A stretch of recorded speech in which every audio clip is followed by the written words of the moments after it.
So today's story is a very creepy one. In fact, it's so unsettling at times that you're very likely going to think it's just fake. But there was a pretty incredible discovery that was made in the early 1900s that very likely means this story is true. But before we get into that incredible campfire story, as you can see, I'm literally sitting by a campfire. And honestly, it was just because, what I sort of do is I tell scary campfire stories a lot of the times. But I never actually sit by a fire. And so we decided, why not literally make a campfire and tell a spooky story by it? And if this vibe is something you guys like, I'm more than happy to do more of these because this sort of breaks it up. It's cool. It sort of adds a new flavor to the channel. And so let us know if you enjoy this vibe and we'll do more. And I think that generally speaking, when we do campfire, literal campfire stories, I'm gonna lean towards the stories that are of the spookier variety. Chunk Nation was this indigenous tribe, and that's where they called home. And as this young warrior, this strong, brave young man is walking towards the village center, he had been called there by his tribal chief. He sort of had an idea of why he was being called there. And sure enough, when he got to the village center and he sees his tribal chief, who's standing there with 9 of the other strongest and bravest men of the tribe, this warrior knew, his hunch was correct. So 2 days earlier, 3 teenage boys that were members of this tribe, they had gone out deer hunting in the wilds right outside of their village. Again, this is a heavily forested, beautiful rolling hills area. And these teenagers had not come back. They had just been gone now for 48 hours, and their respective families were worried. And they had been, telling the tribal chief that they really needed to send out a search party for them, but the chief had sort of held off, in part because it wasn't entirely uncommon for hunters, even young hunters, to go out for a couple of days at a time. But the family, they had a bad feeling about it. And so finally, the tribal chief relented 2 days in, and he was calling a search party together to go look for these young men. And so the warrior who's walked into the village center here, he was being asked by the tribal chief to lead this search party effort. He was going to be in charge of these 9 other men. And so, the warrior, in truth, he sort of felt like it was overkill to put together this huge search party for these teenagers that in his mind, he really did think they were just fine, but he didn't want to undermine the tribal chief, and so he said, of course, I'll go do it. And so the warrior, along with the 9 other, strong, brave members of the tribe, they gather up some weapons and some food and water because they didn't know how long the search was going to take. They said goodbye to the members of the village, and then they exited the village in the same direction that basically all the hunters would go when they would go on hunting expeditions. There was like sort of a well-worn path that led out into the wilds of the forest. And so the warrior, who's again leading this search party, he was a skilled hunter himself. And as he's walking along this well-worn trail, he quickly found the tracks of these teenage boys. So they identified the tracks. And, right away, the warrior's thinking, this is going to be, no big deal. We're going to follow these tracks. We're going to find the kids. They probably are out camping somewhere. We'll give them a stern talking to and bring them back home, and that'll be that. But, as they're following the tracks along the well-worn trail, eventually the tracks, they deviate and they leave the trail and they start kind of veering off into not really uncharted territory, but certainly areas that were not necessarily known for good hunting. This tribe they were prolific hunters, and so they knew this area extremely well, and they really had the designated areas that were the best. And so already they're seeing that these boys, they're doing something different, or they're doing something that's not advantageous for hunting. But either way, they're following these tracks that are going for miles and miles just into the wild. And also, as they're moving along here, they start to notice that there's no point at which the boys stopped. There's no, tracks that indicated they came to a stop and rested, or, stood still and tried to kill a deer or something. It was like they were just on a mission, hiking deep into the wilds. And so, the warrior's keeping a lot of these insights to himself, and he's just following the tracks. But after hours of this, when they still have not found the boys, they eventually found themselves at the top of this ravine. And as they're looking down into it, they realize that they've gone so far, not only away from their village, but so far off, the beaten paths that they were familiar with from all their hunting, that they knew this was an area that they really had never been to before, and they had no idea, what was down in the ravine or what was beyond. I mean, this is sort of uncharted territory for the warrior and the search party. But what they did know is that the tracks of these teenage boys continued down into this ravine, and so down the ravine they went. And then when they got to the bottom of this steep ravine, the trees kind of cleared out a little bit, and right in front of them, where the tracks continued, is this opening to a cave. And it's so dark inside that they really have no sense of how far back it goes or anything, but they see the tracks that they're following of the teenagers lead into that cave. But there are no tracks coming back out again. And so, presumably, the teenage boys, for reasons totally unknown, have hiked all the way out here, have gone into that cave, and that's where they are. But again, from the outside, the warrior and the others, they can't see these teenagers. And so naturally, the group, they walk up to the mouth of the cave, and even up close, it's starting to get a little bit dark outside, but there's still some daylight. Even up close, they can't see very far into the cave. It's just very dark. I mean, it's clearly big enough inside that you could walk for a great distance, or a pretty decent distance, but at some point it must sort of bend off and go in a different direction, and they can't see the teenagers inside of there. And so the warrior at this point, has a level of apprehension here, because he doesn't know this cave. He doesn't know this area. He doesn't know what's happened to these teenagers. He doesn't know if they're okay or not in there. He doesn't know if there's a predator or something inside of this cave. And so what he does is he decides, okay, I'm going to send 2 of my men of the search party in there to scout this out, and the rest of us will stay out here and just wait. And so he designates the 2 who say okay, and they go into the cave. And so the warrior and the 7 other men that he's with are just standing outside of the cave, and they're listening intently, because these 2 men that are going in, they're calling out the names of the missing teenagers. They're yelling, and all they can hear from the outside is just the sound of the 2 men yelling. They're not hearing any response from the teenagers. It's just quiet inside of the cave.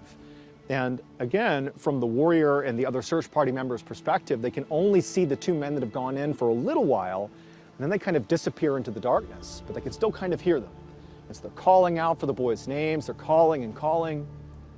And then around the same time that the warrior and the others he was with lost sight of the 2 men that went in looking for the boys, at the same time that they lost sight of them, they stopped making noise. It's like the cave went completely silent. And so for about 5 minutes or so, the warrior and the others, they're just kind of anxiously waiting, what's going on in there, but it's completely silent. 10 minutes goes by, and then 15, and it is dead silence. There's nothing coming out of the cave. It's just eerily quiet. And so the warrior at this point, he tells the others to stay put, and he just steps a little ways into the cave, just enough that, he was sort of inside the entrance of the cave. And he began calling out the name of the 2 men who went in. Now they're missing as well. He's calling their names out. As he's yelling their names, it's sort of echoing through what appears to be a vast cave system. But there's no response, at least not at first. If there had been no response, it would have told him at least, okay, maybe they're hurt, or they're too far away, I can't hear them. But instead, he did get a sort of response, but he couldn't make any sense of it. He heard what sounded like a wailing sound coming from deep inside of this cave, way, way deep inside, this wail that at first it sounded like one voice, and then it sounded like multiple voices kind of layered on top of each other. And then, with this sudden realization, the warrior understood what he was hearing. It wasn't a cry, he was hearing a chant. And it was a very particular chant, very particular to the Ho-Chunk Nation. It was the chant that warriors did before they died. It was literally known as the death song. And as soon as the main warrior is hearing the death song being chanted deep inside of this cave, the other men he's with, these 7 others who know exactly what that song is, they all sprung forward and said, "What do we do? We have to go in. There's something wrong." And before the lead warrior could tell them what to do, 6 of the other men just charged into the cave, chasing down their brothers, because they believe they're about to die. They would never be singing that song, chanting that song, if they weren't in real danger. And so the lead warrior and the one other guy that stayed back, they stayed put, just kind of waiting to see what would happen. And they're listening to these 6 others, go running into the cave, and they disappear into the darkness, and they're yelling over and over again for their brothers, and they can still hear that chanting, that death song reverberating off the walls. But then suddenly the cave goes silent again. The chanting stops. All the calling from the 6 men that went in, that stopped too. It's silent again. And it's just the lead warrior still in the mouth of the cave next to the one guy. Now they're scared. And they're just listening for anything, but it's just completely quiet. And then, before the lead warrior or the other guy could do anything, that rhythmic chanting began again, the death song. But now it was clearly far more than just a couple of voices. It was this rhythmic, loud, multiple voices layered on top of each other deep inside of this cave, chanting the death song over and over again. At this point, the lead warrior and the other, he had a decision to make. Deep down, he knew it was his responsibility, his moral responsibility here. It was code to go in there, and if you have to, sacrifice yourself to get these guys out of there. But he also thought, logically, something bad is happening inside of this cave, and if me and the other go in there right now, we're not coming out again, and no one's going to know what happened. There will be no saving. Everyone's just going to perish. And so even though it sort of went against every fiber in his body, the lead warrior, as this death song is reverberating off the walls, he and the other, they turned and they ran miles and miles all the way back to their village. And by the time they got there, it was dark out, and they, breathlessly told the tribal chief what had happened. And he said, "Tomorrow, first thing in the morning, first light, we're going to go back to that cave and we're going to get those boys out of there." And so sure enough, the next morning at first light, the tribal chief, the lead warrior, and the other man that he was with, the 2 that had come running back from the cave, they, along with about 100 other members of this village, they banded together and out into the wild they went, retracing these steps all the way back to the cave. And when they got there, the cave was still, it was quiet, there was still light outside, but there was no sign that anybody had come back out of the cave. All the tracks that went into the cave still had not come back out again. So they believe at this point, still, their loved ones are in this cave. They don't know what's happened to them, but they're in there and they have to figure out what's going on. Now at this point, the lead warrior didn't really know what the plan was. I mean, he remembered what happened the day before, and really anybody who went into the cave was seemingly swallowed whole. And so he didn't really have a sense of how they were going to do this. But the tribal chief, he spoke up and he said, "I have a plan. We're not gonna break up into groups and go into this cave onesie-twosie and see what happens. We're gonna go as one big group. We're gonna lock hands in one big line so that we're always connected. Never let go of the person's hands that are left and right of you. And the lead warrior and the other man, they're gonna lead us into the cave in the direction of where they heard their brothers when they went in there. And we're all gonna trail, and as one, we're going to walk into this cave until we find our missing people, and we're going to get them out of there." And so the lead warrior thought this was actually a brilliant idea. We'll all be together. We'll be holding on to each other. Nothing can happen to us this way. And so the lead warrior was second in line. The man who was leading the line was basically the other guy he was with, the 2 that had run back. He was the other guy. So he's in front. The lead warrior is second. He's locked hands with this guy. And then behind him is basically about 100 other people, all, holding onto each other's hands, one big line. And when they were ready, the lead warrior and the man in front of him, they began moving into this cave. And so into the cave they went. And as they're walking, they can tell pretty quickly that the cave, it sort of turns to the right. You have to walk in, maybe 50 or so feet into the cave, but then it sharp rights. And so there's enough light coming in that you can basically walk all the way up to that turn. But then when the lead warrior and the man in front of him made that sharp right and they began walking that way, it was utterly pitch black. No light reached that section of the tunnel. But, they're leading the line, and so they're still just moving along, and the whole line's following them pretty slowly. And as they're walking, the lead warrior, it's like he kept trying to blink his eyes to just try to capture anything, but he can't see anything. It is pitch black, and he's just gripping onto the men in front and behind him as tight as he can to show solidarity, like we're here together, we're going to be okay. And as they're walking, the lead guy kept calling out the names of the many men at this point that were lost in this cave, but there's no response. And as they're walking and shuffling along, again, they can't see anything, the walls are getting tight. They hear from somewhere deep in the cave the death song.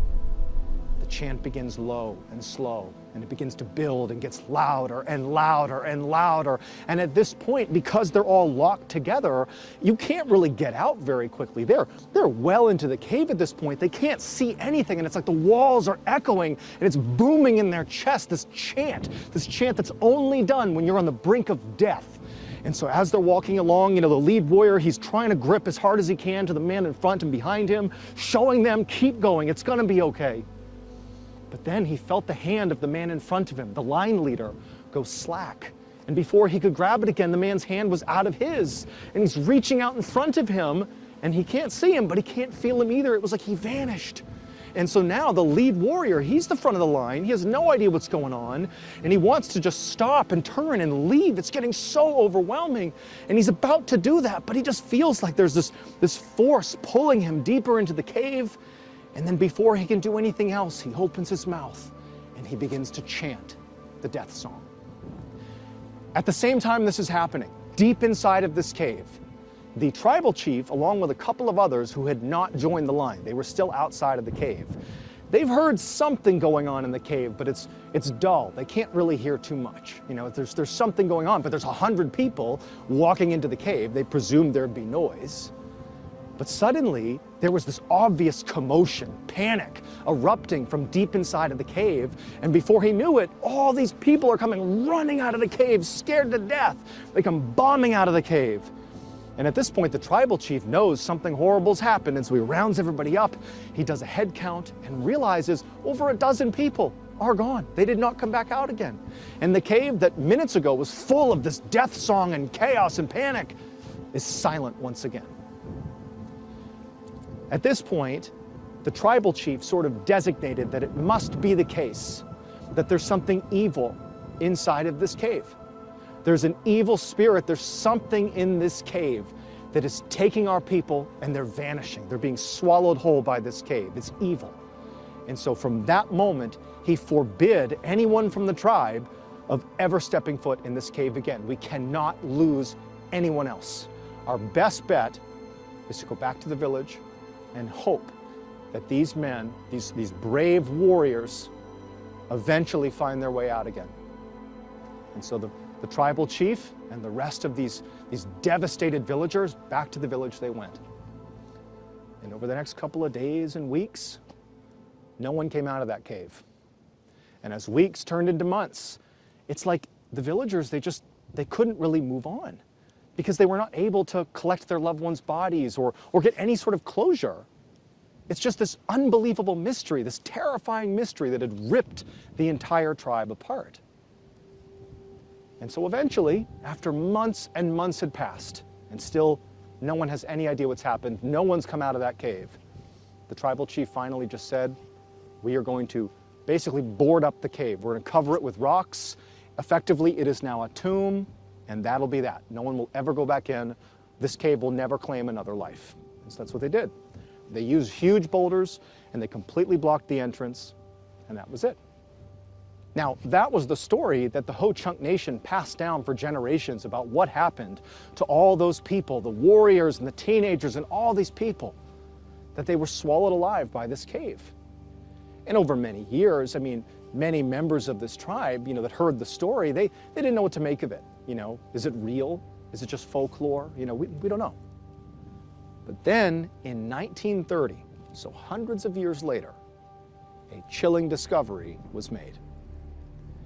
So in 1930, there was this guy named Paul Seifert, who in Richland County, Wisconsin, he was sort of a well-known antique dealer. And something he really liked to do was he would go hiking in the forests of Richland County, the rolling hills, and he would look for indigenous artifacts that were left behind from, like the Ho-Chunk Nation and other indigenous tribes that were in the area. Sometimes he'd find, an arrowhead or something on the ground, or pottery or whatever it was. But he liked hiking, he liked being out in nature, and this was something he would look for. And, if he found something good enough, he could sell it in his antique shop. And so he's out walking the hills of Richland County, and he's well off the trail. He's sort of out in the sticks, and he finds this ravine. And he walks down the ravine, and it comes to this clearing of sorts. And he notices on the other side of the ravine, the slope that goes back up, he saw what looked to be almost like a memorial or something, like a stack of rocks that looked sort of out of place. And there was like moss and grass that had sort of grown over it. But he immediately identified that there's a mound of something here that looks a little bit out of place. And so he walks over and he begins sort of pulling off some of the rocks. And he realizes pretty quickly that this was put here on purpose, this pile of rocks, these boulders and all this was put here on purpose.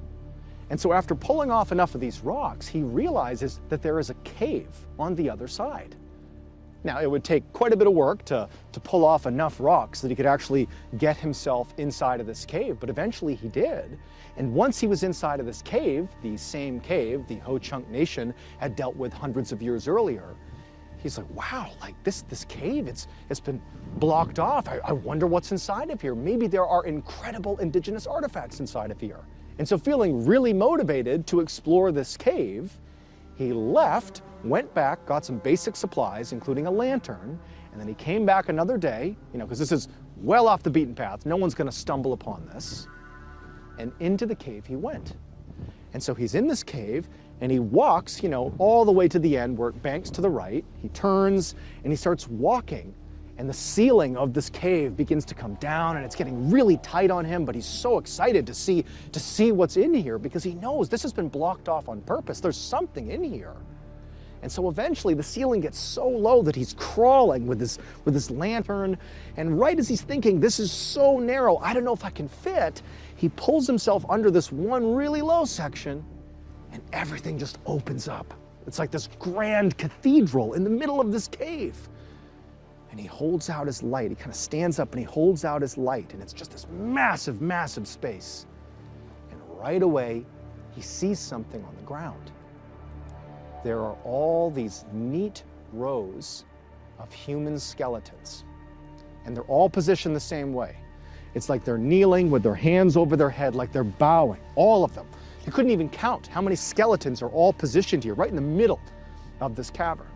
And so he's looking at all of these bodies, and he's gasping, he can't believe it, and he brings the light sort of in the direction that all these bodies are aiming towards, all the bodies are praying towards. And carved into the rock is this enormous chair, like a throne. And there was nothing on the throne. And Paul, when he saw that and all these bodies and just the fact that he's deep inside of this cave, he was spooked.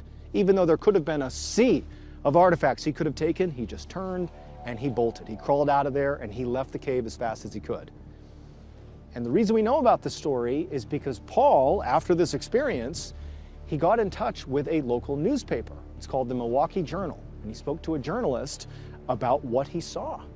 And they reported it. They reported that he found these skeletons in this throne, and it's inside of this cave that was blocked off. And there's allusions to the story of the Ho-Chunk Nation. It's like this totally cryptic story. But in 1930, and even still today, we're left with a couple of distinct questions. One, what happened to all these people? And two, who or what was sitting on that throne? Thank you so much for watching. Let me know what you thought of today's episode in the comments. And remember, we have hundreds of videos for you to binge right now. But if you're looking for a recommendation from me of that one video that's worth your time, well, it's this one right here. So give it a watch. All right, until next time, see ya. Today, I'm going to tell you 3 incredible stories about real people who had something totally unexpected and insane happen to them that not only, completely changed their lives, but in some of these cases, it completely changed other people's lives as well. But before we get into those stories, If you're a fan of the strange, dark, and mysterious delivered in story format, then you've come to the right place because that's all we do, and we upload once a week. So if that's of interest to you, on the next really hot summer day, offer to make the like button a nice fresh cup of lemonade. But don't tell them you used salt instead of sugar. Also, please subscribe to our channel and turn on all notifications so you don't miss any of our weekly uploads. One afternoon in the early 2000s, a young woman named Rose drove up to this huge mansion in the Hollywood Hills in California. She came to a stop outside the fence, and she just sat there for a minute feeling very nervous because what she was about to do was highly illegal. So Rose was a musician, but she definitely had not made it yet. However, she was desperately trying to break into the industry. And so her big plan today was she was going to sneak in to this mansion, which was home to arguably one of the most famous people on the planet, a big-time musician. And her plan was to give them a copy of her demo CD, because she believed if they would just listen to just one song on there, they would be blown away by her talent and they would help usher her into the industry and her career would take off. Now, obviously she knew this could go horribly wrong and, the owner of this home could just as easily call the police and have her thrown in jail, but to her, it felt like the risk was worth it. And so Rose got out of her car and she looked up this huge driveway that extended up this hill and it reached this big gate that sort of blocked off the driveway about halfway up. And then the driveway beyond the gate continued up to the mansion. And from where she was standing, there really was nobody out on the property anywhere. It was totally quiet, just this massive mansion up on a hill. But in front of the gate, on her side of the gate, was clearly the gardener. And, at first she thought maybe, the gardener was going to be a problem, that of course they would see her if she tried to break into the property. But, Rose was desperate and she thought the gardener looked friendly enough. And so she decided she would go up and maybe try to convince the gardener to let her go through the gate. And so she took a deep breath, and with her demo CD in hand, Rose began walking up this first stretch of driveway. And as she got closer to the gate, the gardener stopped what they were doing and turned to kind of see what this person was doing. And, Rose was very young and charismatic, and she seemed friendly enough. And she comes walking up the driveway, and she approaches the gardener and pulls out a $5 bill and hands it to the gardener and just says, "Look, I got no money. This is my last $5. Please, will you let me go through? I just want to drop something off." And so the gardener takes the $5 and just smiles at Rose and says, "Okay, go ahead." After all, Rose is like a kid. She seems completely harmless.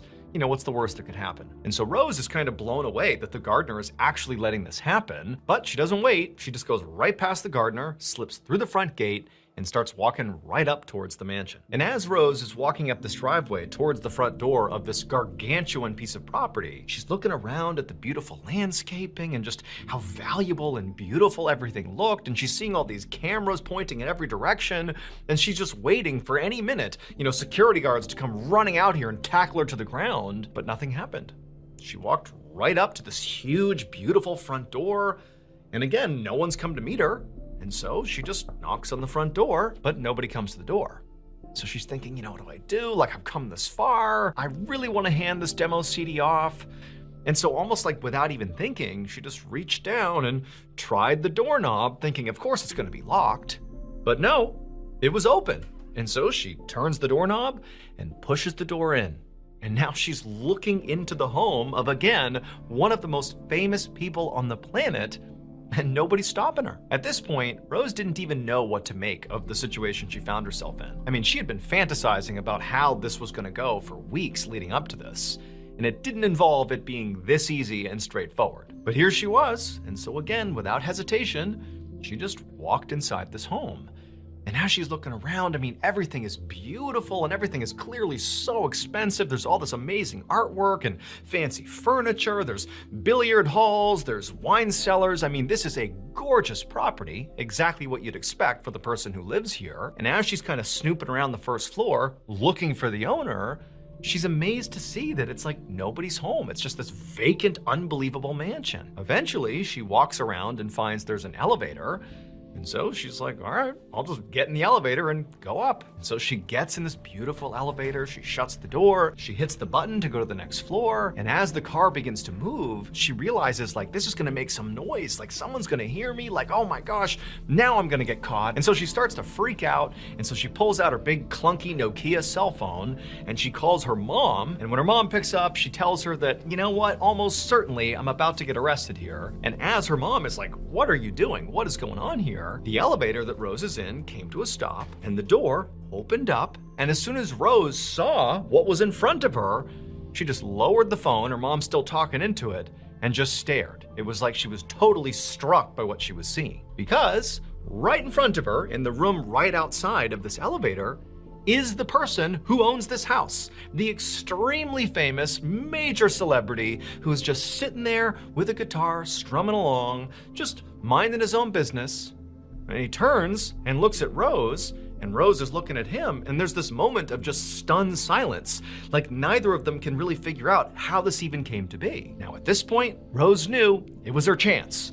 And so even though she's unbelievably starstruck and scared and has no idea what's about to happen, she just quickly walks a little bit forward into the room and throws her demo CD onto this table that was sort of between the two of them. And this big time musician is just like, again, standing there staring at her like, what are you doing here? And after Rose did that, she didn't say anything. She just turned, headed back to the elevator and began to make her escape. But by the time she made it back to the front door, this big time musician's security team did catch up to her and they stopped her. However, they did decide not to call the police. And so Rose was very lucky that she escaped without a criminal record, which is sort of incredible when you consider the home she actually broke into. This was the home of Prince. Again, arguably at the time, one of the most famous people in the world. I mean, it's bad enough sneaking into anybody's home, but this is like egregious. So the idea that she got right up next to Prince and gave him her demo CD without consequence, pretty incredible.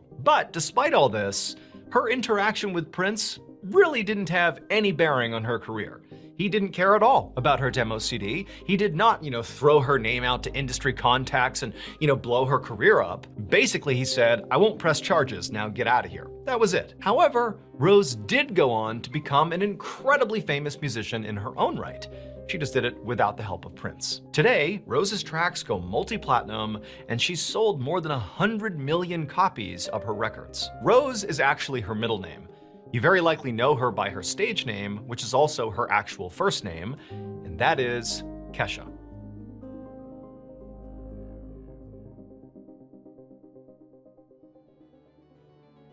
Last year, we launched a brand new podcast here at Mrballen Studios called Redacted, Declassified Mysteries with Luke LaManna.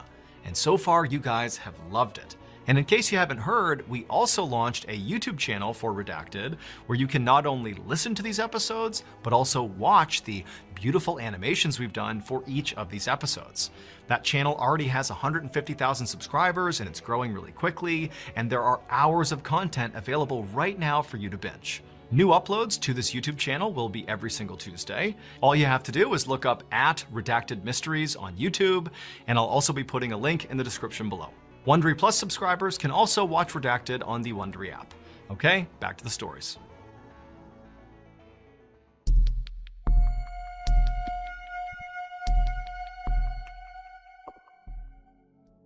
One day in 2008, a 50-year-old man named Carlo was at his home in Connecticut reviewing all this financial documentation. So Carlo had filed for bankruptcy a few years earlier, and it had proven to be very complicated. And there was all this paperwork he was still getting, and his bankruptcy case had not even finalized yet. And so what he thought would be sort of like a quick fix to a huge problem had turned into a really complicated mess. And now he had even more paperwork to sign. I mean, it was totally overwhelming. So Carlo was an actor, and in many ways, he had had lots of success. He had been on Broadway, he had starred in shows and movies, like he was a respected actor with lots of contacts in the industry. But despite that, he hadn't really ever made it. Like he couldn't really consistently land high-paying or even consistent work, period. And so despite his reputation as being a very talented actor, it really wasn't translating to financial success. Now, this situation that Carlo was in would not have been that bad if he was single, but he wasn't. He was married with 4 children to take care of. And on top of that, Carlo also felt this really intense pressure that was sort of maybe felt in the industry in general, in the sort of entertainment industry, to keep up with his appearances. You know, as much as he was struggling financially, he felt like he didn't want his peers to know that that might eat into his ability to get big roles. And so he's got all this pressure to take care of his family and all this pressure to maintain this idea that he's really successful and doing great. But in reality, he just felt like a total fraud. He had no money, and he felt like he didn't even know how he was going to dig himself out again. And so as Carlo is sitting there staring at this mountain of paperwork, he started to have this very dark thought that had sort of crept into his mind a couple of times over the past few months, you know, as this huge issue just continued to get bigger and bigger. But now, this dark idea had become fully realized in his mind. He began to think, you know, maybe if I were to die, there could be a large insurance payout to my family. That would solve their financial problems, and it would also sort of, you know, abscond me from looking like the fraud that I really am. Nobody would know. I'd be dead. They wouldn't know that I had all these issues. I'd just, you know, be gone, and people would miss me and my family. They'd be financially taken care of. You know, maybe that's a possibility. You know, obviously Carlo was not trying to end his life because he didn't want to be here anymore. He just felt like he did not have another way out. And so he actually went to his wife and began sort of, you know, nonchalantly asking her questions about their, you know, various insurance plans to see if he had a good life insurance policy that would pay out if he were to go. And eventually he got his wife to tell him that, yeah, you have a very generous life insurance policy. We are good if, you know, the worst were to happen and something were to happen to you. And at that point, Carlo felt like, that's it. That's the way to fix this problem. I need to die. However, when Carlo actually did begin researching this route, seeing exactly how, you know, an insurance payout would work if he were to take his own life, he quickly learned that, you know, payouts after a suicide on these life insurance plans are very complicated. And there's all these stipulations involved because, you know, insurance companies do not want people taking their own life in order to get these payouts. And so Carlo was quickly seeing that if he were to take his life, it would not be like, okay, quick payout to his family. Quite the opposite. And in some cases, you know, his family might not even be entitled to this payout. And so Carlo's thinking, well, okay, I can't take my own life. I need to find another way to have my life come to an end. And so he's thinking, okay, I'll start picking up really dangerous hobbies, and maybe I can sort of die by accident. Maybe I'll start hang gliding and fall out of my harness, and that'll be the way I die. And maybe that'll lead to a payout. Or I'll start doing base jumping, or all these different things that might reasonably explain why he suddenly died. But he also was thinking, you know, people would see through that. I'm not the type of guy that picks up really dangerous hobbies, and so that could be kind of suspicious. He's like, okay, well, what else could I do? And he's like, oh, I could hire a hitman. You know, somebody else will kill me, and then, you know, that's not my fault. Somebody else took my life. That'll allow for a payout, right? But, you know, the more he thought about it, the more that too seemed highly suspicious. I mean, people don't usually get away with hired hits. And so several months go by, and Carlo is still alive, because he's basically discovered that there really isn't a way to intentionally end his life, directly or indirectly, without getting caught and sort of jeopardizing the one thing he wants this to do, which is to have this payout for his family. And so he's just sort of stuck in this situation that he does not feel like he can get out of. Like, he's just completely buried by debt and this general financial crisis he's in. And so Carlo was doing really the only thing he knew he could do, which is just to get out there and audition for as many shows and movies and various acting opportunities as he possibly could, to at least, you know, get some amount of money coming in, even though clearly it was still never going to be enough. But in late 2008, Carlo got an interesting call from his agent who worked to get him some of these roles. Now, Carlo's agent, who did understand Carlo was in dire straits here, quickly explained to Carlo that, you know, this role didn't really pay much, but, you know, you'd be able to be a part of a very big show. I mean, yeah, your role is sort of minimal, but this is huge. It's a big credit, and, you know, maybe it lends itself to you getting other work. You know, this could be a great opportunity for you. Now, Carlo had heard his agent sort of pitch him on various roles and the opportunity and all that before, and so he was grateful to be, you know, told this is a good opportunity, but he was sort of skeptical. But he received the script, and he began reading about, you know, what his character would be doing in the show. And he quickly realized that, you know what, this role actually might be more perfect for me than even the producers and directors might realize. So this role was for this particular character on the show who sort of, in the show, hides in plain sight. Like, that's sort of the way they need to be portrayed. They're this huge influential character in one way, but to the eye of the audience, they sort of look like a nobody. They're sort of, again, hiding in plain sight. And Carlo, in his own life, very much felt like he was sort of hiding in plain sight. To his peers in the industry, he's this acclaimed actor who's getting all these roles and everything's so great. He's a family man with 4 kids, but privately, he's living this hell. He's got all this financial debt. He's considered killing himself for an insurance payout to pay for his life. Like, he's living a completely double life here. And so he felt like, I know how to hide in plain sight. It's literally what I do every day. That's my actual life. And so he takes this role, and Carlo does such a world-class job portraying this character who hides in plain sight that the director and all these people who are working on the show, they're like, oh my goodness, Carlo is incredible, and this character that he's portraying, we gotta find a way to expand this character and make them more meaningful in this show. And so they quickly began like writing in additional scenes into this big time show for Carlo's character. Again, not because the character was so good, but because Carlo was so good at portraying that character. And as this character's role grew in the show itself began to succeed even more. Like, the audience was like, wow, we love that character. And so the character only grew and became a staple in this show. And it ultimately completely changed Carlo's life. Not only because this would be the opportunity that would make him massively famous and hugely successful, but also because he got paid and he was able to escape the financial hell that he was in. Through this incredible experience, Carlo would get paid millions and millions of dollars and would be nominated for multiple Emmy Awards. Now, you might know Carlo by his full name, which was Giancarlo Esposito. But if that name doesn't ring a bell, you very likely do know him from the life-changing role that he portrayed on the show. He was Gus Fring, the chicken shop kingpin from Breaking Bad.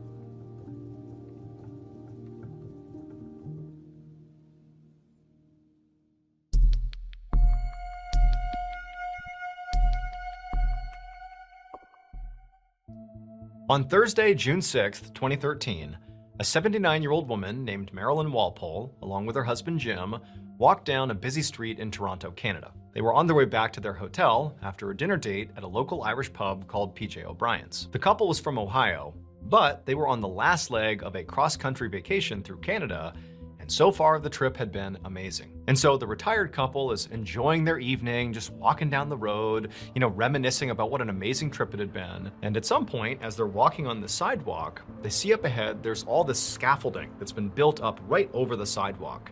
There's some sort of construction happening on a building that lined the sidewalk, and there was a platform that was built maybe 8 to 10 feet above the sidewalk, this scaffolding, so that workers could stand on this platform and do construction. And so pedestrians like Mrballen and Jim, if they wanted to walk on the sidewalk, they would have to walk under the scaffolding. Like, the sidewalk continues unobstructed right underneath. The scaffolding is intentionally built to allow for this tunnel for pedestrians to walk.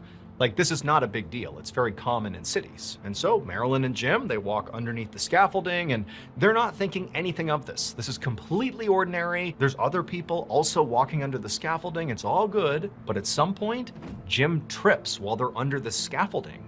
And where he lands is where there's a couple pieces of metal kind of poking up out of the ground, some metal tubing. It was kind of obvious and people avoided it, but he's falling, he can't avoid it, and he lands with his neck striking basically this metal tube poking up out of the ground. And so Jim, he hits the ground and the tube cuts his neck wide open. And so suddenly Jim is literally gushing blood all over the sidewalk. And it happens so completely suddenly that Mrballen, she saw her husband trip and she's kind of getting him to stand up. And as she's doing that, she's seeing all this blood pooling everywhere. And she just freezes. She has no idea what's happened. Like, what's going on with Jim? Why is he bleeding? And she starts screaming for help. And there are these two guys. There's nobody else inside the tunnel with them, but there are these two men who don't know each other. They're just strangers out on the street, they hear Mrballen screaming for help, pointing at her husband who's still laying on the ground. And these two guys come running over to her and they're kind of assessing the situation. And they see Jim kind of grabbing at his neck as blood is pouring out of him. And one of the men pulls out his phone and calls 911. So he starts talking to first responders. And the other man, he got down next to Jim, he pulled the scarf off from around his neck, and he cradled Jim's head and he wrapped the scarf around Jim's neck and he applied pressure to Jim's neck. And very calmly he told Jim, "It's okay, we're stopping the bleeding, paramedics are on their way." He tells Mrballen, "It's okay, I've got your husband, you stay calm, everything's gonna be fine." And so Mrballen, who again is just kind of in a panic here, this happens so suddenly, she immediately calmed down because she can tell clearly this second man, the guy holding her husband's head and applying pressure, he's got to be a doctor or at a minimum in the medical field, because this guy has just a commanding presence, a very calming presence, and knows what he's doing. And so to Mrballen's great relief, the man on the ground holding her husband's head and the man who had called 911, they stayed with her and Jim all the way until the paramedics arrived, which was only a couple of minutes later. And then after Jim was lifted up by paramedics and put into the back of the ambulance, Mrballen was told, "Hey, get in, you're coming with him." And as she's climbing into the ambulance, she turns and specifically asks the man who was kind of all over it, who was actually handling Jim and actually holding his head and applying pressure, she said, "What's your name?" And the man looked at her and he just said, "My name's John. Everything is fine. Your husband's gonna be okay. Now go." And so Mrballen just felt so reassured by this guy and she said, "Thank you so much." She hops in the ambulance, the door's shut, and they take off to the hospital. The following day, Mrballen was in her husband's hospital room, feeling very grateful that Jim was clearly going to survive here. So ultimately, he had broken a finger and also needed 10 stitches to his neck to close the wound. But from what the doctors told them, basically the cut to his neck, had it been maybe 1/8 of an inch deeper, it almost certainly would have severed his main artery, and then very likely he would have bled to death right there on the sidewalk before paramedics arrived. So this was a very close call. But even without that deep of a penetration, the wound he sustained was still life-threatening, and the doctors told them that, because of the quick action of John and the other man who called 911, that very likely contributed to stabilizing him enough that he was able to get to the hospital and be saved. And so Mrballen and Jim, they can't believe this has happened, but they're so grateful to the medical team and also to the two men from yesterday, who they don't even know who they are. But Mrballen is determined that she needs to find these two men, John and the other guy, and thank them. But she's realizing she really doesn't have a way to contact them. I mean, this all happened so quickly, and all she knows is one guy is named John, and she didn't even have the other guy's name. But luckily, the following day, when Mrballen and Jim were back at their hotel, they got a call from the front desk saying that they had a visitor. And it would turn out it was the man who had called 911. He had been really concerned about Jim and Mrballen and wanted to figure out if they were okay, and he had discovered where they were staying, and so he had come to see them.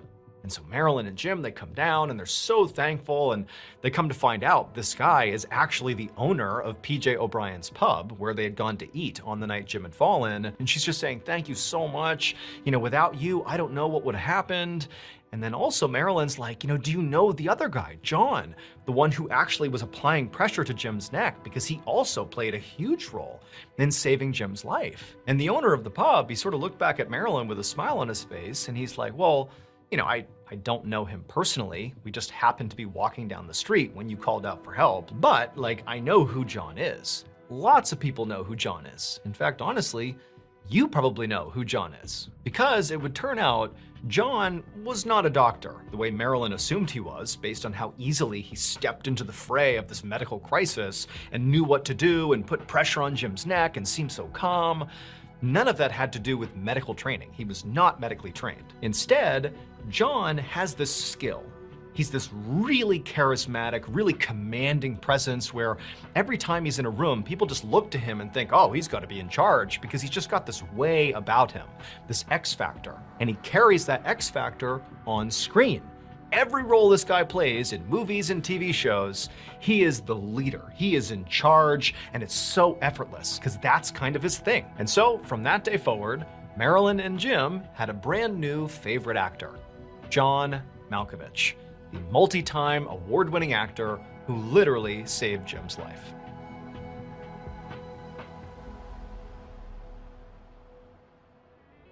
Thank you so much for watching.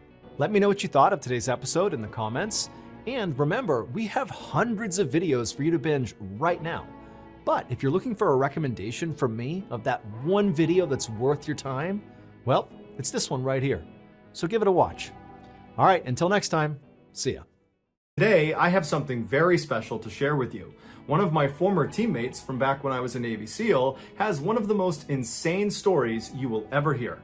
And recently, he gave me permission to share it. But before we get into his story, if you're a fan of the strange, dark, and mysterious delivered in story format, then you come to the right channel because that's all we do, and we upload 3 or 4 times every week. So if that's of interest to you, please drop a 2,000-pound JDAM on the like button. Also, please subscribe to our channel and turn on all notifications so you don't miss any of our weekly uploads. All right, let's get into failed a very stressful and anxiety-inducing underwater test as part of Navy SEAL training. And after I failed this test, my instructor told me to get out of the pool and go over to the corner with the other failures. And so I made my way to the edge of the pool, I climbed out, and I sulked my way to the corner where I saw my other classmates who had met a similar fate on this test. They were all sitting in the corner with their backs to the pool in neat rows.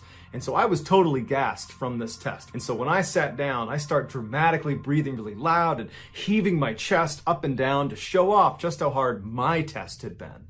And about 2 seconds into this ridiculous performance of mine, one of my other classmates who had been sitting in the corner when I showed up, a big 18-year-old kid from Wisconsin named Matos, he immediately turned around and made eye contact with me, and through gritted teeth, he just goes, "Shut up! Everybody here is in pain." And then he turned back around. And immediately, I was actually really mad at him because he just totally publicly dimed me out in front of my other classmates. But then it dawned on me, he was right. The job we were trying out for, Navy SEAL, they're not looking for people who just feel bad for themselves all the time. And so I never forgot the lesson Matos taught me on the pool deck that day. And I, along with everybody else in the SEAL teams, never forgot the totally insane thing that Matos did 5 years later that was picked up by virtually every major news network at the time. Back in 2012, so about a year after our exchange on the pool deck, Ephraim and I graduated and became Navy SEALs. I was assigned to an East Coast SEAL team and he was assigned to a West Coast one. And over the next 5 years, I never saw the guy until I saw him on TV. It was mid-June 2017, and I was on base in Virginia in an office full of other Navy SEALs, and we were wrapping up for the day. I was closing my email and powering down my computer, and I noticed my phone that was sitting on the table suddenly started lighting up with all these text messages from current and former teammates. And so I grabbed my phone, and all the messages said the same thing: turn on the news. And so in this office we were in, there was always a TV that was turned to the news sitting in the corner that was on mute. And so I turned to look at this TV, and on the TV from a distance, all I can see is breaking news and Middle East. And so given our profession, news like that tended to have a direct impact on our day-to-day lives. And so I assumed all these text messages must be about whatever happened in the Middle East. And so I get up, I walk over, I grab the remote, and on my walk back to my seat, I'm turning the volume up, and everybody else in the room is turning around to watch the TV as well. And we start hearing the TV reporters talking about this group of American civilians that had gone to Iraq and taken up arms against the terrorist organization ISIS. And so as they're talking about this group of American civilians, they put on the screen an image of one of these Americans. It was this big bearded guy in his mid-20s carrying an AK-47 rifle standing behind a tank somewhere in the Middle East. And as soon as I saw that picture, I knew right away why I had gotten that flurry of text messages from current and former teammates. It's because we all know this guy. The guy on TV was Matos. 5 years earlier, after our graduation, Ephraim checked into his first SEAL team out on the West Coast, and very quickly after he showed up, they deployed to Afghanistan. During one of their missions, Ephraim was in the back of his patrol as they walked across this huge open field as they left this village they had just been in. And so Ephraim, in virtue of being in the back of the patrol, was in charge of looking behind the unit and make sure no one was coming after them. And so Ephraim periodically would turn around and he would look and make sure no one was following them. And then at some point when he turned around, he saw 2 little girls that couldn't have been more than 5 and 7 years old running out of the village and start running down the road towards them. Now, earlier in the day, when Ephraim and his team had been in that village, they had found a children's backpack lying in the middle of the road. And when they went up to inspect it, it turned out to be rigged with explosives. Now, no one had gotten hurt. They had defused the explosives, but they were very weary for children's backpacks. And so as Ephraim sees these 2 girls running up to him, he can see they're both wearing similar style backpacks to the one they found in the road. they were suicide bombers. Ephraim began screaming at these girls to stop, go back, don't come any closer, or I'll have to shoot at you. But he could tell they weren't stopping. They were just running up the road. He could see there were tears coming down their face. They were totally upset. They were obviously innocent. They were young kids. They'd been put up to this by the Taliban. But Ephraim, because he was in the rear security of his patrol, he had to deal with them like they were threats. And so at some point when they wouldn't stop, he raised his rifle up, he flipped the gun off safe, and he put his reticle right on one of the girls, and he began applying pressure to his trigger. But right as he was about to squeeze and fire a shot, the girls just abruptly stopped. It's like they knew they were about to be shot. And they turned around and they ran back towards the village. And so Ephraim put his finger off the trigger, he flipped it back on safe, he lowered his rifle, and he breathed a huge sigh of relief. But even though he didn't have to engage these poor girls, that experience totally haunted Ephraim. In fact, of all the combat he got in on that deployment, that experience with those innocent girls had the most impact on him. How could anybody force a child to be a suicide bomber? How could anyone be that cruel? And so by the time Ephraim came back to the United States after that deployment, he had changed. That experience specifically had changed him. Even though he believed in the US government's mission over in Afghanistan and in the Middle East, he felt like he could be doing more for these poor innocent people that were just trapped inside of conflict zones like these two little girls. And so over the next few years, he began looking at different conflict zones all over the world where civilians were in the most danger. And he discovered there was one place that was killing and exploiting civilians at an unprecedented rate. And that place was Iraq, where a new terrorist organization had taken power called ISIS. So in early 2017, when Ephraim's Navy contract ran out and it was time for him to decide if he wanted to stay in the SEAL teams or get out and become a civilian, he opted to not re-enlist, so he left the military, and instead he got on social media and he contacted a foreign volunteer group in Iraq that was providing humanitarian aid to civilians. And he reached out to them and he said, "Hey, can I join you?" And of course, they said, "Yes, we'd love to have a Navy SEAL come out and support us." And so just a couple of days later, Ephraim sold his house, he packed up a bag of clothes and a backpack, he grabbed his passport, and he hopped on a plane and he flew to northern Iraq all by himself. Now, before we continue the rest of the story, you need to understand just how bold this move was by Ephraim.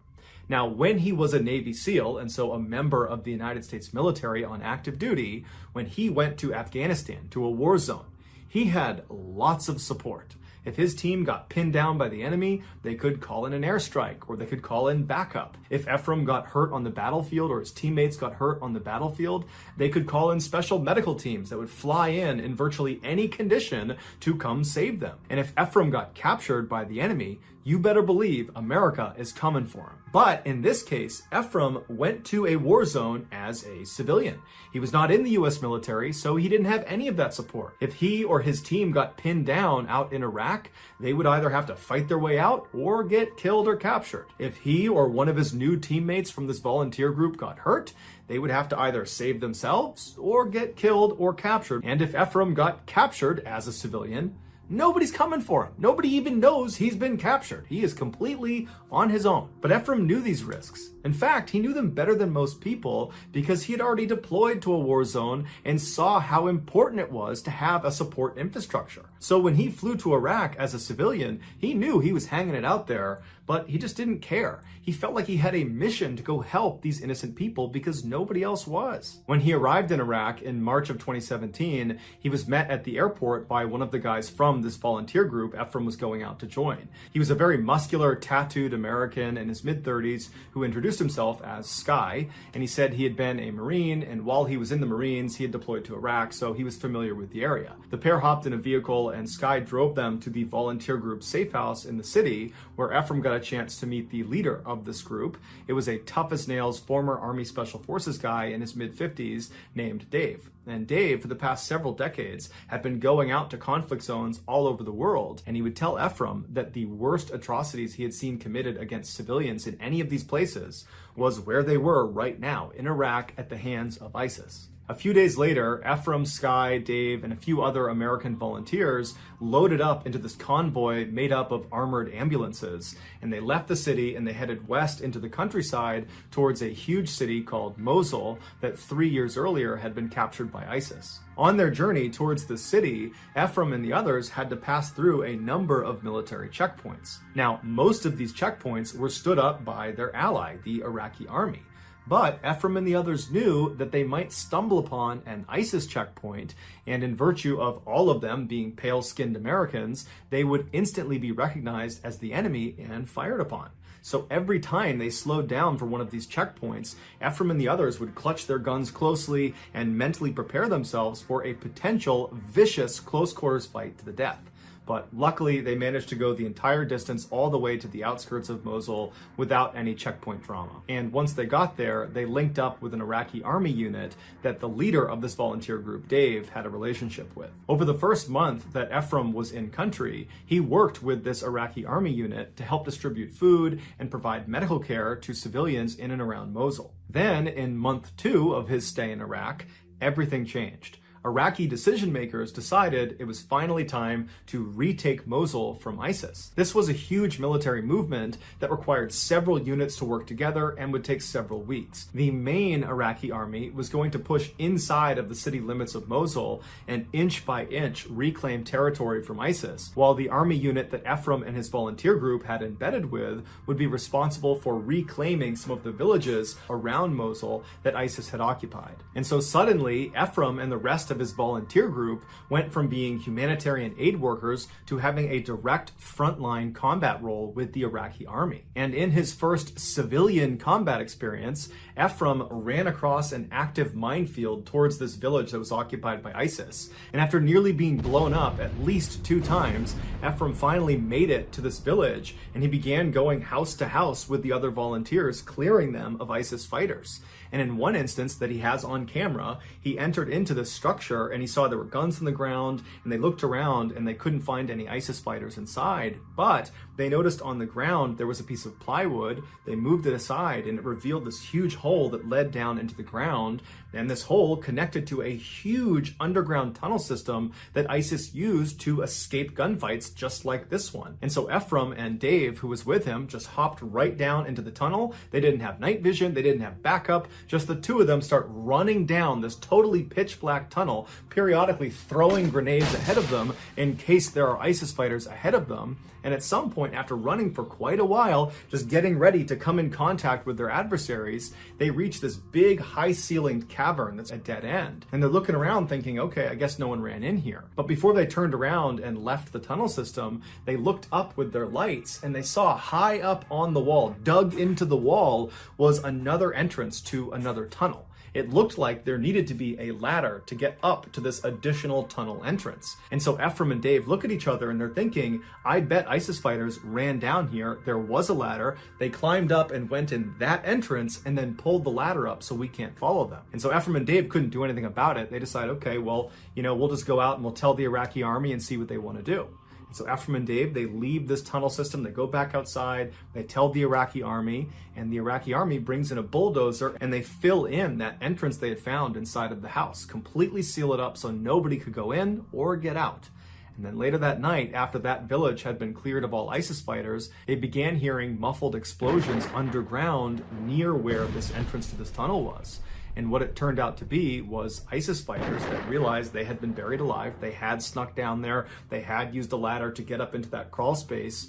But when they realized they were doomed, they blew themselves up. For the next month, Ephraim and the Iraqi army unit that he and his volunteers were working with continued to periodically get into small skirmishes with ISIS in these villages outside of Mosul, but the majority of their time was spent providing humanitarian aid and medical care to civilians in the area. Then in May, their mission changed again. The other Iraqi army units that had been sent directly into Mosul a month earlier to inch by inch eradicate the area of ISIS fighters, they had done a relatively good job, but the last few ISIS fighters had been pushed up into this northern section of the city where they had bunkered down inside of these blown out concrete structures, and they were putting up an unbelievably fierce fight. So fierce, in fact, that these Iraqi army units in the city were not able to go any farther forward. They needed armored vehicles and tanks tanks if they were going to be successful. And it just so happened the army unit that Ephraim and his volunteer group had embedded with, that had been outside of Mosul this whole time, they were an armored unit. They had armored vehicles and tanks. And they were ordered to head right into the heart of Mosul and liberate it once and for all. And so on May 4th, Ephraim and the other volunteers loaded up in their armored vehicles, and they joined this huge line of dozens and dozens of tanks and other armored vehicles looking at the western side of Mosul. There was just a field between them and the city walls. And as soon as this massive convoy began moving forward towards the city just opened up on them. Heavy machine gun fire, rocket fire, mortars. It was just absolute chaos. ISIS knew they were coming, and so they were unleashing everything they had on them. And Ephraim would say, after his vehicle actually got inside of the city limits of Mosul and was on one of their roads, all these booby-trapped cars began detonating all around them, and the machine gun fire and rocket fire and mortar fire only intensified. At the same time this was happening, Iraqi civilians inside of Mosul saw this unbelievable wave of violence happening, and they began trying to flee the city. Now, ISIS had effectively kept them hostage inside of Mosul because they needed lots of civilians in and around the area, because it prevented Iraq and America and other forces that were fighting ISIS from indiscriminately bombing Mosul to get rid of the ISIS presence there. And so when ISIS saw these civilians running away, they began shooting them to deter other civilians from trying to escape. And so right in front of Ephraim, as he's driving into the city, men, women, children are just being gunned down all over the place. Naturally, Ephraim and the other volunteers hopped out and tried to return fire at these ISIS shooters, but they were so well fortified in different structures, they couldn't even see them, let alone hit them. So they did the next best thing. Ephraim and the others began putting themselves out in the open to draw fire on themselves so that other nearby civilians could run to safety. And for the next 3 days, that's what they did, constantly exposing themselves and dodging bullets. And then also, when they weren't doing that, they were treating these civilians that had been wounded and other Iraqi soldiers that had been wounded. Now, to this point, Ephraim had seen combat when he was in the United States Navy as a Navy SEAL, and he'd seen combat as a volunteer with this group. But it wasn't until he got inside of Mosul that he saw just how barbaric humans can be to one another. He said he saw so much death and dying all around him that it was like his brain couldn't compute that level of barbarism.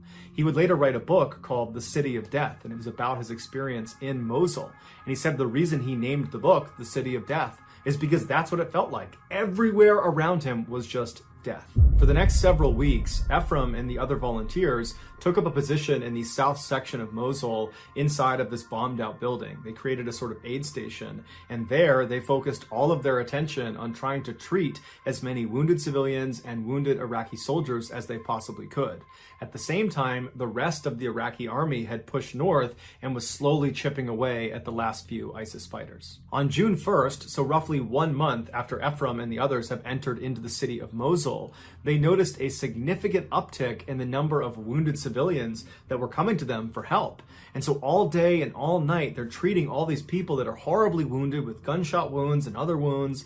And so at some point, Ephraim and the others begin asking these people, what happened to you? This seems unusual that so many people would show up with these wounds. And they all just seemed to be in shock. No one was able to really talk about what happened, but a few people mentioned there had been a massacre somewhere nearby. But when they pried for more information, there was a language barrier issue, and there was just the fact that they were overwhelmed with patients, and they needed to make sure their focus was on treating them, not talking to them. The following morning, though, Ephraim and the others got up and decided they wanted to push farther north into ISIS-held territory to see if there was evidence of a massacre, to try to figure out what happened to all these people that were showing up wounded. And so Ephraim and the other volunteers, they left their aid station building and they moved north about 1 block to this huge intersection, and there they tucked up against this huge concrete wall that protected them from ISIS. ISIS was down the other road that ran through the intersection. They were holed up in this huge bombed out hospital that overlooked this intersection. And so from where they were, ISIS couldn't see them and they couldn't shoot them. At some point, Ephraim poked his head around this wall, looking down the road towards this burned out hospital, and what he saw along the road shocked him. There were dozens and dozens of civilians that had been killed laying all over the place. It would turn out the day before, a huge group of civilians had attempted to flee the city, and they ran in front of that burned out hospital where ISIS was, and they gunned them down. and they killed over 200 civilians, men, women, children. They didn't care, and they wounded at least 100 others. And so that was why there was that huge uptick in wounded civilians the day before. And so as Ephraim is scanning this carnage, being careful not to stay exposed for too long, he notices one particularly large pile of bodies. There's about 20 or 30 bodies. He sees in this pile, there's clearly movement. And he can see there is a little girl who's attempting to hide herself under her dead mother's clothing. And then next to this girl were two other adult men that clearly were wounded, but were alive. Ephraim immediately starts yelling to them to run to him, you're gonna get killed out there. But the three of them were completely shell-shocked. For the past 24 hours, they had been laying inside of this pile of bodies. And so they were not going to be able to move on their own. And so Ephraim realized unless they did something to get them out of there, they were going to die. So Ephraim and the others ran back to their Iraqi army counterparts, and they got them to sign off on a rescue mission. And their plan was they would have one of the Iraqi tanks drive down that road straight towards that hospital where all the ISIS fighters were, and right behind the tank would be an Iraqi Humvee, inside of which would be Ephraim and the other volunteers. And so they would go straight down the road, the tank would serve as a sort of shield for the Humvee, and after the tank passed the pile of dead bodies, the Humvee would be lined up right next to it. Ephraim and the others would hop out, they'd grab the girl and the two other men, pull them back in the Humvees, and then the two vehicles would back up to safety. Once this plan was in place, Ephraim and Dave and the other volunteers contacted the American military in the area, and they got them to authorize a smoke screen. They would fire artillery shells with airburst smoke grenades that would obscure the view of the ISIS fighters in the hospital. They wouldn't actually be able to see the tank or the Humvee or this rescue operation taking place right in front of them. And so shortly after these plans are totally finalized and Ephraim and the others are loading up in the Humvee and they're getting in position to turn that corner and begin this operation, the driver of the Humvee says, you know what? I don't want to do this anymore. It's not safe. I'm not willing to do it. Ephraim and the other volunteers tried to convince him to still do the operation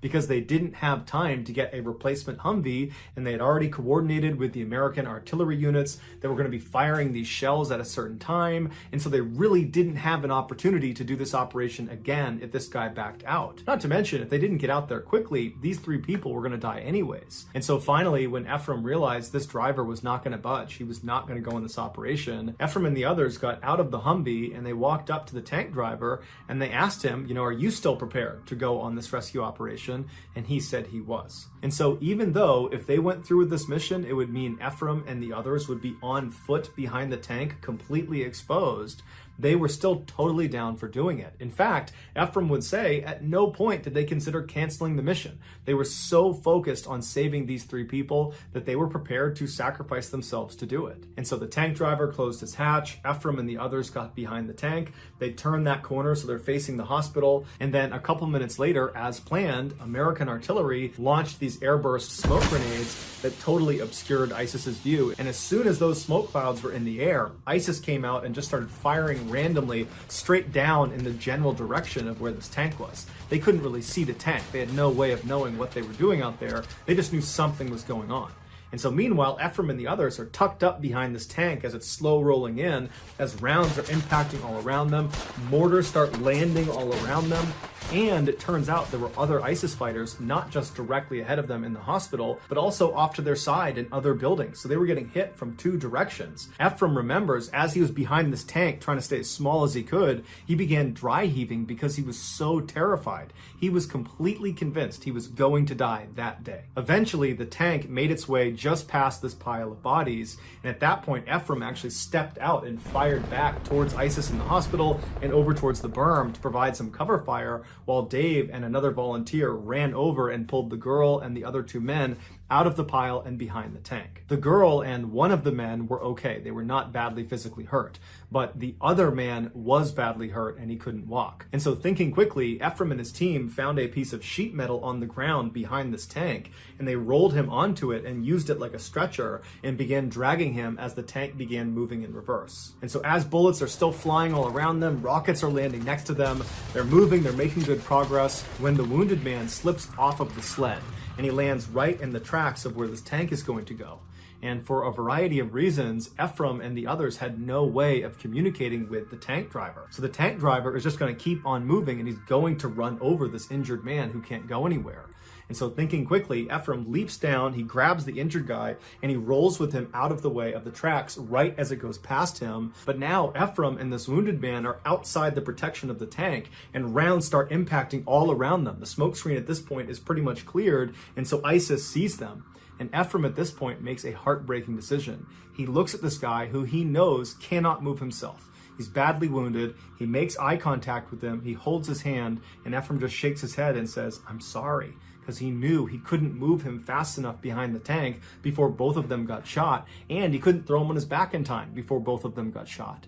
And so he had to leave him. And so Ephraim jumped up, he leapt behind the tank right as a volley of fire hit right where he had been standing, and then Ephraim and the others continued moving back. That wounded man would go on to be killed by ISIS. Only a few moments after Ephraim was back behind the relative safety of the tank, he suddenly fell to the ground and felt a pain in his right leg. He had been shot through the leg. But where he fell was right in line with where one of these tank treads were coming. But again, they can't talk to this tank, so they can't stop the tank from running him over. And so a surge of adrenaline came over Ephraim, and he leapt up onto his feet and just continued hobbling behind the tank despite this gaping hole in his leg. Eventually, they made it all the way back to that intersection where they had started, but the only way they could get back down the alleyway to safety with the Iraqi army was to run across a small segment of this street. Basically, you needed to be exposed for just a second running across. But at this point, the smoke screen was gone. ISIS knew exactly where they were, and they were waiting for them to pop out from behind that tank. And so Ephraim and the other volunteers are screaming across this gap in the road towards the Iraqi army to get them to send an armored vehicle across this road, pick us up, and bring us back across. We can't run across this gap without getting shot.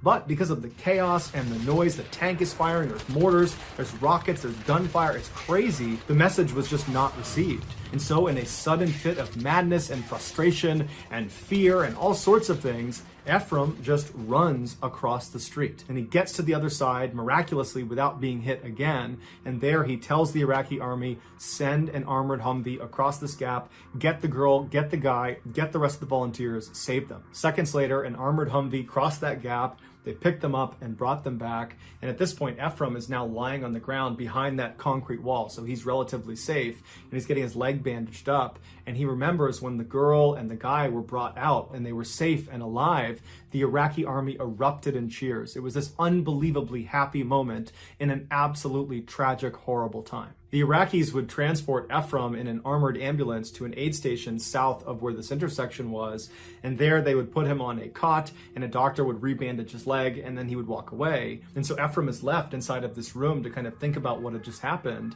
and he looked over to his left, and just 2 beds over from him was the girl he had just nearly died saving. And she was sitting on her cot. She wasn't looking at him. She was looking straight ahead. Her dark hair was matted down, and she was just kind of staring into nothingness. It was clear she was still in shock, but she did look relatively unhurt. And then at some point, another Iraqi doctor came over and gave her some food and water, and she ate and drank ferociously. Ephraim just stared at her in awe. At that moment, she was the most important thing in his life. And as he's staring at this miracle child, the doctor that had given her food and water noticed him staring, and he came over to Ephraim and he just said, "Her name is Demoa. She's 4 years old, and she's going to be just fine." After the doctor had walked away, Ephraim pulled his hat down over his face and he just wept. Ephraim never had a chance to actually speak to Demoa because she was so scared of everyone around her that he decided to just give her her space. But he would later find out that she was reunited with her living family members, and today she is alive and well. After his injury, Ephraim was sent back to the United States, and it was then that he learned their rescue operation had been filmed by a guy who was there that day documenting war crimes by ISIS. He saw this rescue operation happening, and he just started filming it. After this man posted the footage online, it went viral, and before long, major news outlets all over the world were reaching out to Ephraim and the other volunteers for interviews. This was the story that me and my teammates in Virginia in that office saw in 2017, and that image we saw of Ephraim standing behind the tank with the AK-47,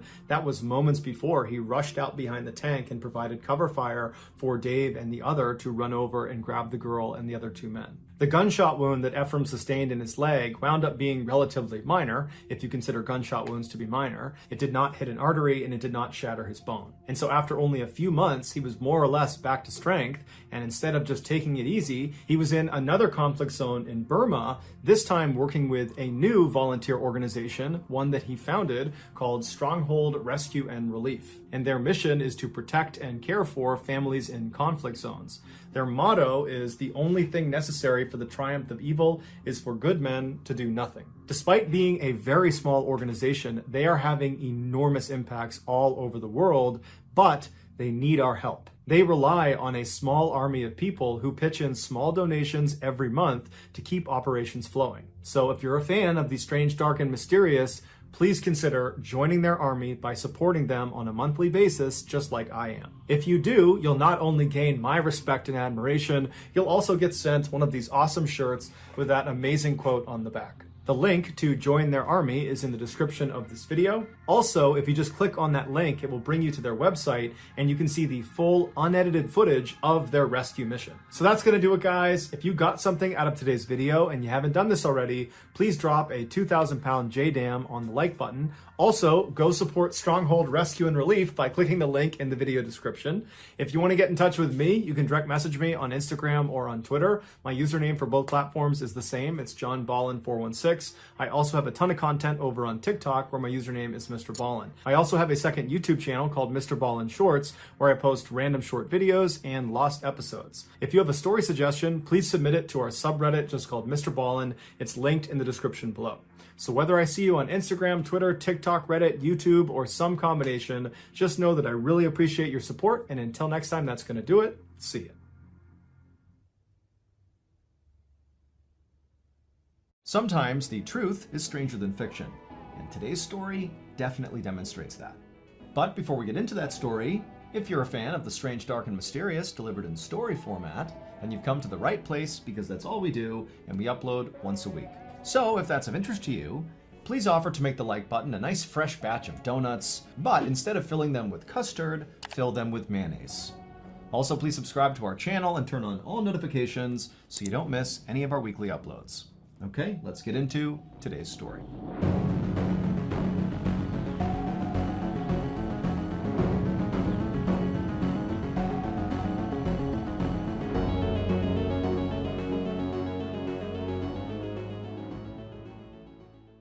On the afternoon of July 18th, 1997, a man was driving down a road surrounded on both sides by trees in a rural part of Wisconsin called Douglas County.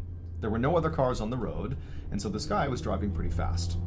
And as he rounded this bend in the road, something out the passenger side window on the side of the road in the grass caught his eye. He couldn't tell what it was, but it was a pretty big object, and after he drove right past it, he just couldn't stop thinking about it. Like, whatever it was, it just seemed out of place. And so for whatever reason, this man felt compelled to actually stop and go see what it was. And so he slowed down and parked on the shoulder. He got out and began walking along the road back in the direction of this object. And as he got closer, he began to see this object again in the shoulder of the road, and it was sort of obscured by grass and other things, so he couldn't see what it was. But as he got closer, he saw the object was pretty big and it was all white. And as he took a few more steps and got within maybe 20 or 30 feet, he finally got a better look at this object, and he just froze. Because the object was a man wearing all white, a white suit, a white belt, white shoes, all white, and he was laying on the side of the road, just totally motionless. And for a second, the driver thought, maybe this guy is sleeping, but after taking only a few more steps and getting a totally unobstructed view at this guy, he saw there was a gaping hole in this man's chest. He was obviously dead. And so the driver turned around, ran back to his car, sped to the nearest house, and called 911. The next morning, a Douglas County detective named Stephen Long was sitting at his desk looking at the photos of the dead man in white. This murder case was less than 24 hours old, but already this was one of the weirder cases that this detective had ever been assigned to. The victim had pretty much immediately been identified because he was carrying on his person his wallet, and in his wallet was his driver's license, and so they knew who he was. But the man in white's identity actually made the whole case more confusing, not less. And Mark had no obvious ties to the area, So what was this rich guy doing 3 hours from home, dressed all in white, getting shot to death on the side of the road? Like, it didn't add up. The dead man was a 45-year-old millionaire named Mark Foster.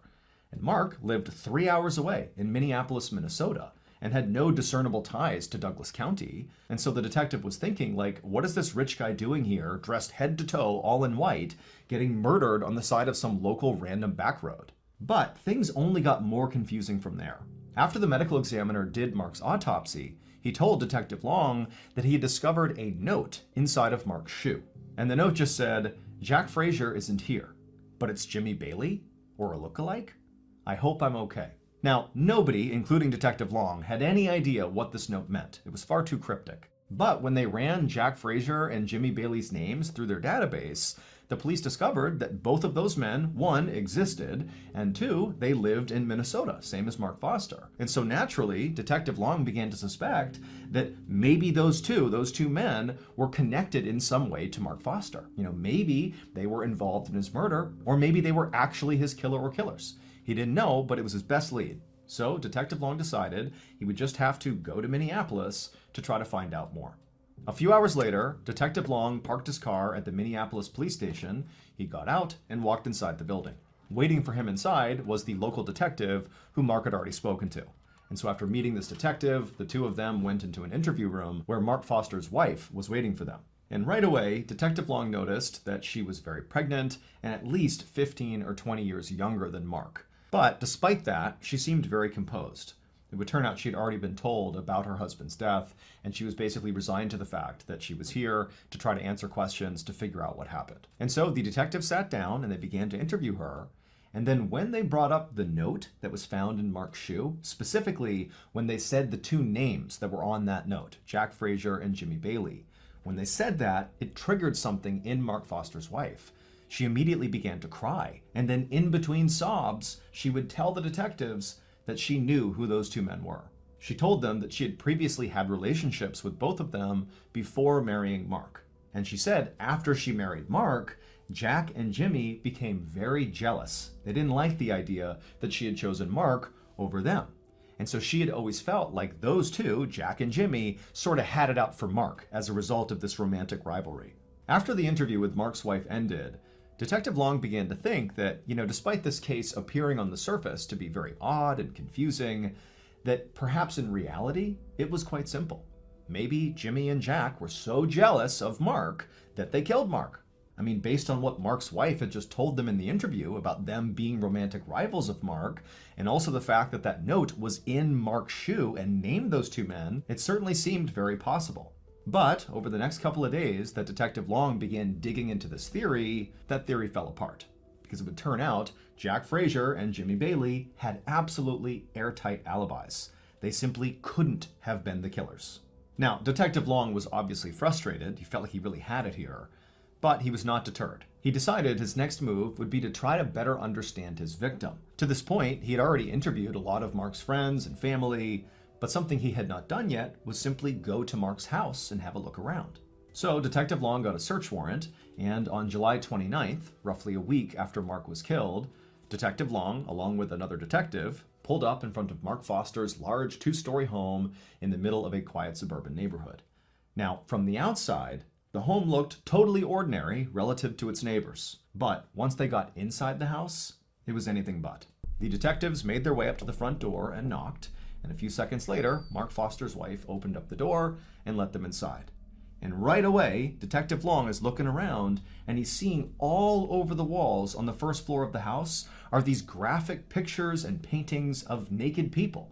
And then in addition to that, on some of the coffee tables and various surfaces on the first floor, right when you walk in, are all these pornographic magazines and books everywhere. And Mark's wife didn't acknowledge any of it. She acted like it was completely normal to have all this stuff right in the front part of your house. And so the two detectives are looking at each other as, Mark's wife is leading them on this tour through the first floor. And at some point, Detective Long just said, "Hey, Mrs. Foster, why don't you have a seat on the couch and you just let us take a look around your house on our own?" And so she said, okay. She sat down on the couch, and then the two detectives, they left the living room, went back to the front of the house, and made their way upstairs. And once they got upstairs, they found the master suite, and there was all this bondage gear inside. There were leather straps attached to the bedposts, there was whips and handcuffs, there was also additional pornographic material in there. But, I mean, considering what the detectives had seen downstairs, this sort of felt on par for this house. And so after searching the other bedrooms and other rooms on the second floor and finding more pornographic material basically everywhere, the detectives found their way back to the hallway in the second floor, and they noticed there was a rope hanging down from the ceiling, and it was attached to the pull door that led to the attic. And so the two detectives, they walked over, they pulled the rope down, it revealed this fold-out set of stairs that came down from the attic, and once those were in place, the two detectives began climbing up. And once they got up there, they discovered that this attic was not a storage space like many attics are in American homes. Instead, this attic was a fully functional room that sort of resembled like a satanic dungeon of sorts. All the walls were totally jet black, and there were all these burned out candles all over the place and tarot cards littering the floor. And on the back of the attic, basically all the way on the other side, there was what appeared to be an altar that sort of overlooked the entire room. And on the altar were more candles, and there was a voodoo doll. I mean, it's totally creepy, and the two detectives are looking at each other like, what's going on here? And so the detectives, they climbed all the way into the attic, and then slowly began walking across towards the altar. And when they got close enough to actually see the altar up close, they just froze. Because sitting on the altar, in addition to the candles and the voodoo doll, were two business cards. Their own business cards. Hey, it's Mrballen here, and I am so excited to tell you all about a brand new podcast from Ballen Studios called Redacted: Declassified Mysteries, hosted by the incredible Luke LaManna. From covert government experiments to bizarre assassination attempts, Redacted dives deep into the astonishing true stories of uncovered secrets, lies, and deception within the world's most powerful institutions. Governments and military services around the globe have always cloaked themselves in secrecy. But history shows that when you try too hard to hide something, it only makes people more curious. Luke and his team have spent months researching these totally true and thoroughly twisted tales, guaranteed to keep you on the edge of your seat. Stories like the mind-bending truth behind Operation Paperclip, where former Nazi scientists were smuggled into America to advance US technology and intelligence during the Cold War. Or the shocking story of Charles Manson and the CIA, revealing how a notorious cult leader might have been entangled in a web of covert operations. Trust me when I tell you, the stories are real and the secrets are shocking. Follow Redacted: Declassified Mysteries with Luke LaManna on the Wondery app, or wherever else you get your podcasts. You can listen ad-free right now by joining Wondery Plus in the Wondery app or on Spotify.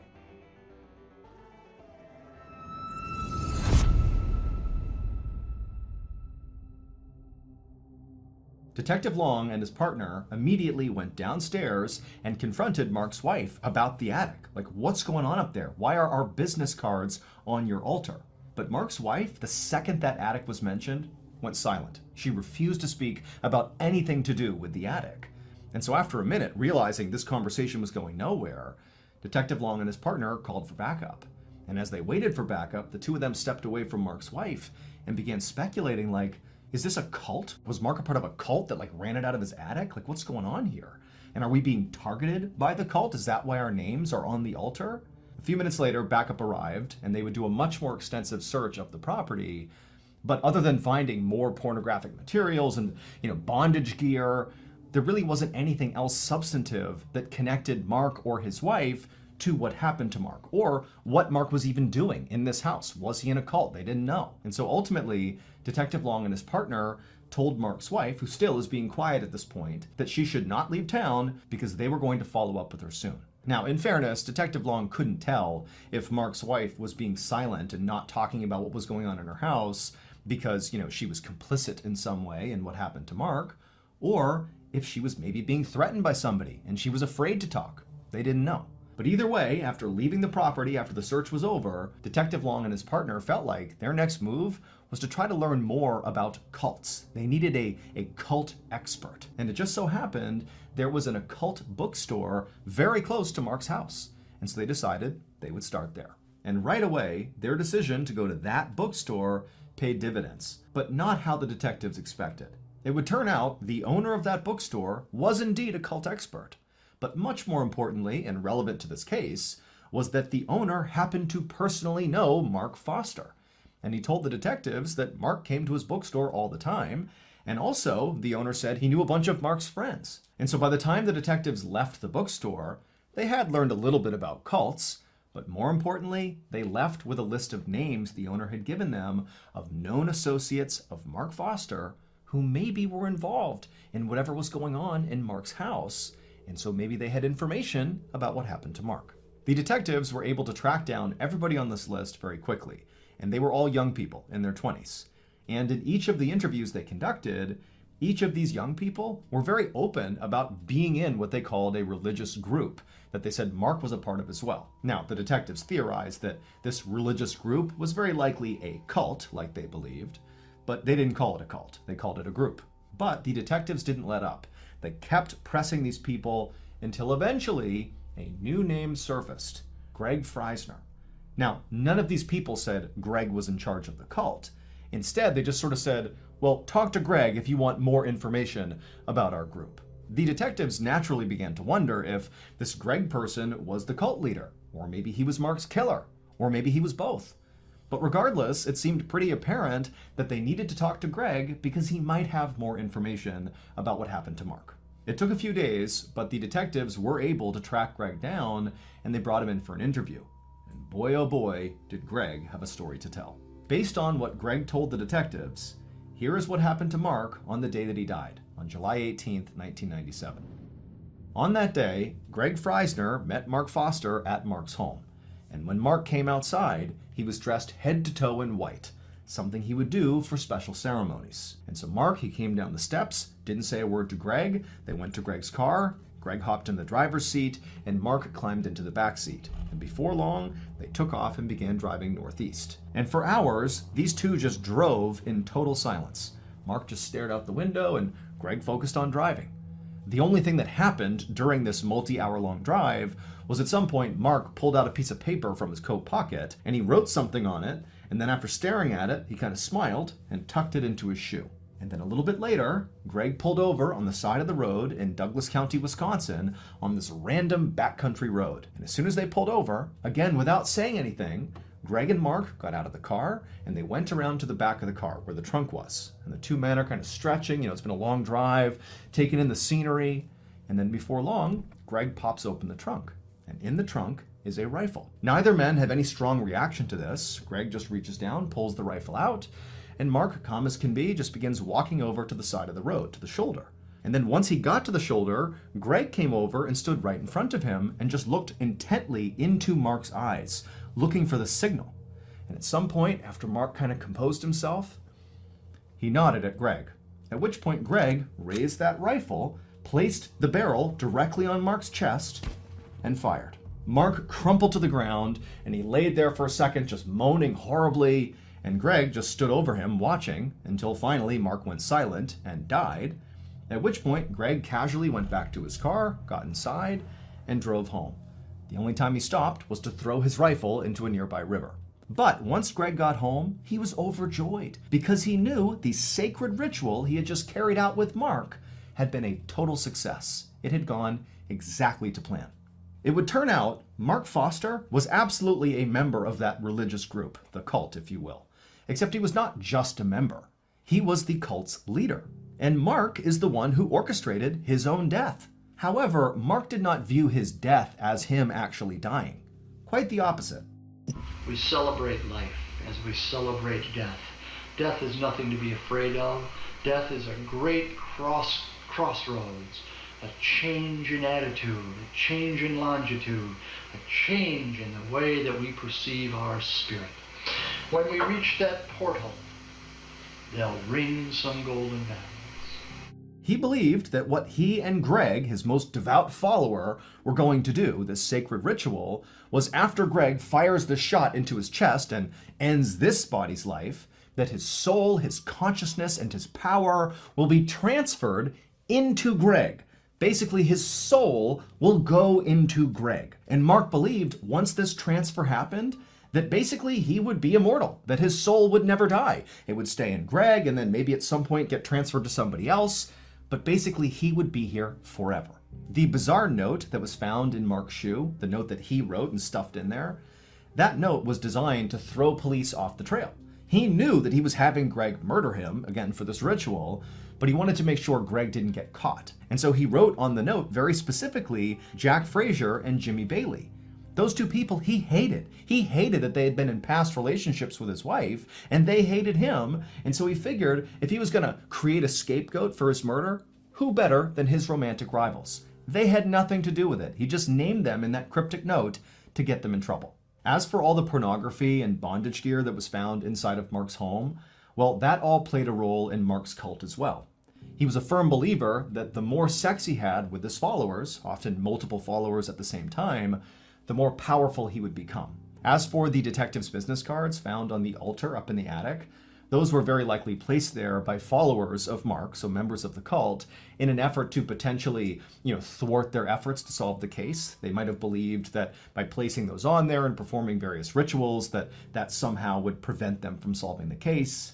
We don't know for sure. That's the theory around why they were there, but obviously that didn't work because the detectives solved the case. Greg Freisner would ultimately be found guilty for playing a role in Mark's death. He obviously was the trigger man, and so he was sentenced to 10 years in prison. As for Mark's wife, although she definitely knew about the cult and may have been a participant, there was never any evidence that actually connected her to Mark's murder, and so she was never charged with any crime.